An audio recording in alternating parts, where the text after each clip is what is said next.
Shalom. Selamat datang di Renungan Harian Rhapsody of Realities Indonesia, edisi 16 September 2025. Judul renungan hari ini adalah, Kerajaan Sudah Menjadi Milikmu.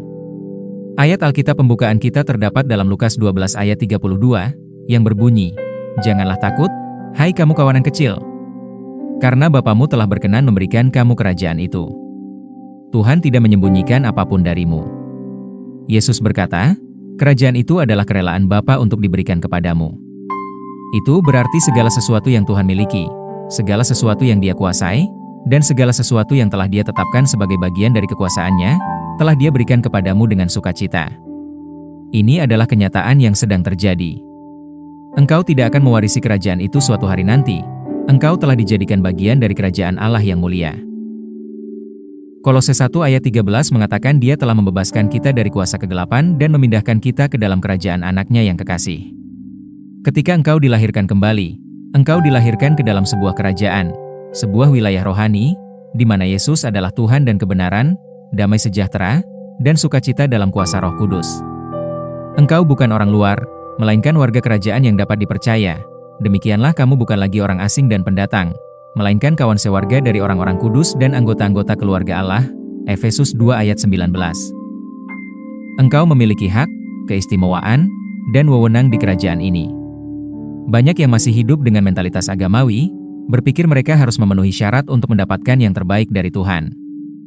Namun, kerajaan itu bukanlah hadiah, melainkan warisan. Warisan tidak diperoleh dengan usaha, melainkan diterima melalui hak kesulungan atau dianugerahkan kepadamu atas pilihan sendiri. Di dalam Kristus, engkau adalah ahli waris Allah dan ahli waris bersama Tuhan Yesus. Roma 8 ayat 17.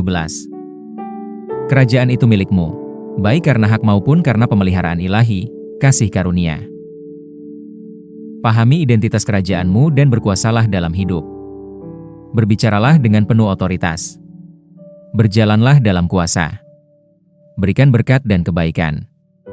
Tegakkan kemenanganmu.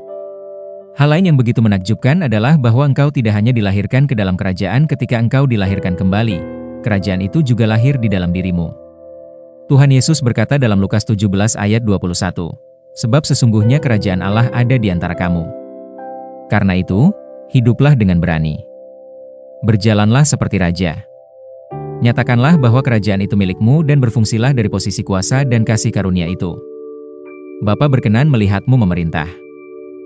Mari kita bersama-sama berdoa, kerajaan itu milikku sekarang. Aku telah diubahkan ke dalam kerajaan Allah yang mulia dan aku hidup oleh kuasa dan prinsip-prinsipnya. Aku hidup dalam kebenaran, damai sejahtera, dan sukacita dalam Roh Kudus. Aku berkuasa dalam hidup oleh Kristus Yesus. Haleluya! Untuk lebih mendalami dan mengerti renungan kita pada hari ini, baca juga ayat-ayat berikut ini. Lukas 17 ayat 21, Roma 14 ayat 17, Kolose 1 ayat 12-13. Jika kamu diberkati dengan renungan ini, silahkan berlangganan pada semua akun media sosial kami seperti YouTube, Facebook, dan Instagram. Dan jangan lupa untuk membagikannya kepada semua orang supaya mereka juga diberkati dengan firman Tuhan ini. Bagi kamu juga yang rindu untuk dilayani secara langsung, silahkan hubungi nomor yang ada di bawah ini. Sampai jumpa besok hari. Salam kasih karunia dan Tuhan Yesus memberkati. Amin.